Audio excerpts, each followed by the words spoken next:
Olá, sou Ricardo Oliveira e no segundo episódio da série 50 filmes favoritos em 10 gêneros de cinema, eu vou falar sobre filmes de suspense e crime, que sempre foram os filmes que me fizeram ir mais a fundo na minha paixão por cinema, né? Os filmes de Scorsese, filmes de Tarantino, filmes de Stanley Kubrick, que tratam sobre temas mais profundos no sentido da, entre aspas, podridão, né, da humanidade, os lados mais obscuros da humanidade, o porquê de a gente ter que ver muitas vezes anti-heróis no cinema, fizeram com que eu sempre ficasse cada vez mais interessado por cinema. Eu lembro que um dos primeiros filmes que eu vi e que me despertaram muito a atenção para cinefilia foi justamente Os Bons Companheiros, de Scorsese, que é o primeiro filme da lista. É o primeiro filme da lista, um filme de 1990 de Martin Scorsese, que está disponível no HBO Max e também está disponível em catálogos de aluguel de filme online, né, VOD.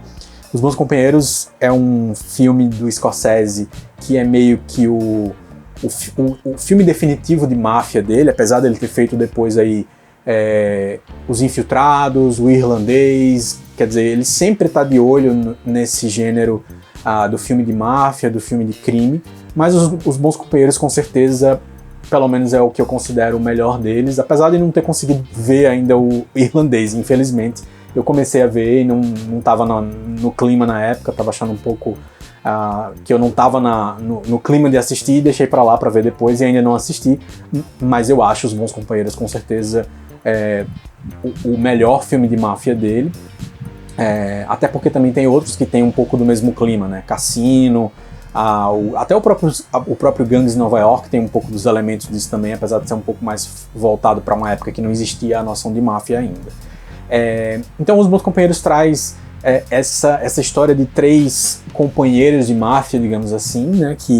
E traz uma atuação muito pulsante do Robert De Niro e que faz com que você fique fascinado pelo modo como ele conta a história, porque em 1990, antes mesmo do Tarantino ter feito Pulp Fiction, que se tornou depois um filme definitivo de máfia também, ele já usava elementos da música, principalmente da música, entrando de forma muito intensa, de forma não diegética no filme, e fazendo com que você tenha sensações diferentes sobre cenas de violência, por exemplo, né? Então, o próprio Tarantino é muito influenciado por essa pegada de Os Bons Companheiros, vale muito a pena você assistir. Falando em Tarantino, é o segundo filme da lista pela ordem cronológica, como eu falei para vocês no primeiro vídeo da série, Pulp Fiction, Tempo de Violência, de 1994, do Quentin Tarantino, que está disponível no HBO Max e no Telecine Play.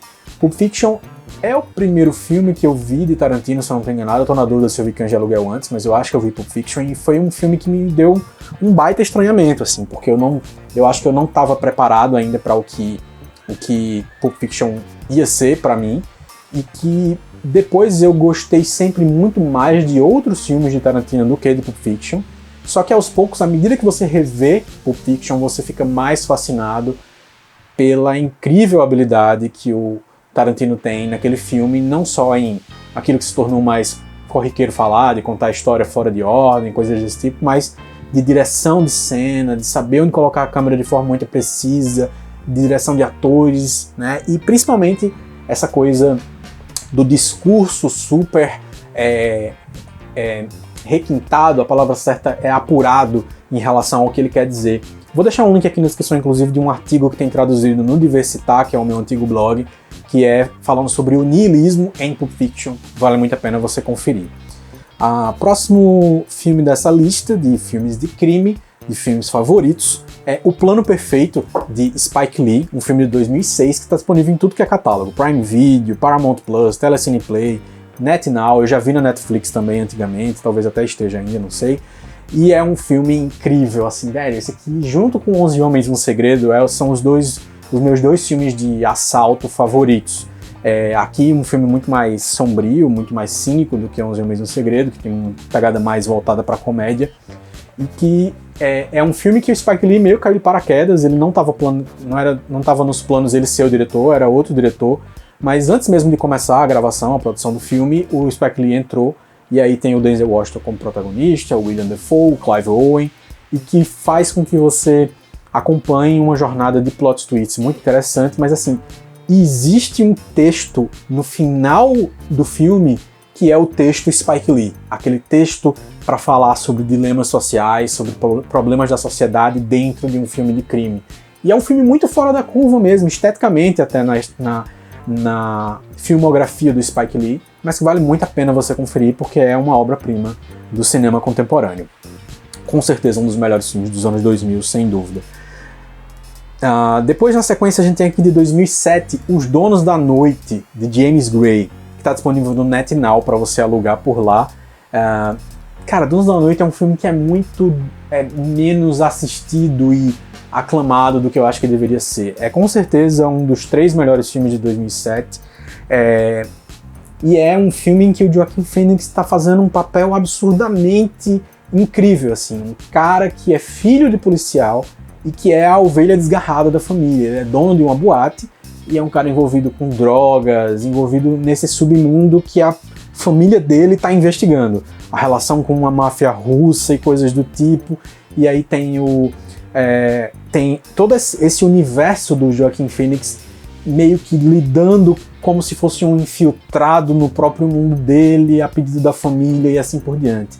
Então o filme tem uma pegada do cinema do James Gray, que pra mim é assim, o clima definitivo do cinema dele, diante do que ele vinha fazendo antes disso, e que tem umas certas homenagens ao cinema do William Friedkin em Operação França. Então vale muito a pena você assistir, dá um jeito, cara, dá um jeito de assistir, dá teus pulos aí.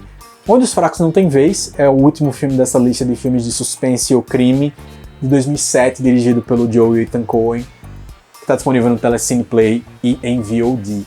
Cara, Onde os Fracos Não Têm Vez é assim, a adaptação fantástica de um livro quase de mesmo nome, o nome do original acho que Onde os Velhos Não Têm Vez, e que traz um cinema que eu considero até bastante diferente também do cinema do Ethan Coen e do Joe Coen em geral. Eles dois, mesmo em filmes mais dramáticos, eles tendem a colocar momentos mais bem-humorados e tal. Aqui tem muito raramente esse tipo de coisa, é um filme muito denso o tempo todo, né, que remete demais a um cinema mais noir, né, mais de complicações que são às vezes mais psicológicas, às vezes situacionais, e que trazem talvez um dos 10 melhores vilões de todos os tempos do cinema, e que é interpretado pelo Javier Bardem, que assim, com certeza é a melhor atuação da carreira dele, e que vai deixar, se você nunca assistiu, vai deixar você preso na cadeira dizendo, véi, que danado é esse cara, que danado é essa coisa que tá na frente, né? Uma representação muito interessante do que pode ser uma figura maléfica no cinema. Então vale muito a pena você assistir também Onde os Fracos Não Têm Vez. Então, recapitulando, Os Bons Companheiros, Pulp Fiction, O Plano Perfeito, Os Donos da Noite e Onde os Fracos Não Têm Vez. 5 filmes de crime ou suspense para você conferir, assistir, e deixa aí seus comentários. Qual é o seu filme de suspense ou de crime preferido? E qual desses filmes você ainda não assistiu e você gostaria de ver? Quero ver nos seus comentários. Aproveita, obviamente, para se inscrever no canal se você não é inscrito, deixar o seu like para ajudar a gente a continuar fazendo mais vídeos por aqui. É isso, valeu, até a próxima.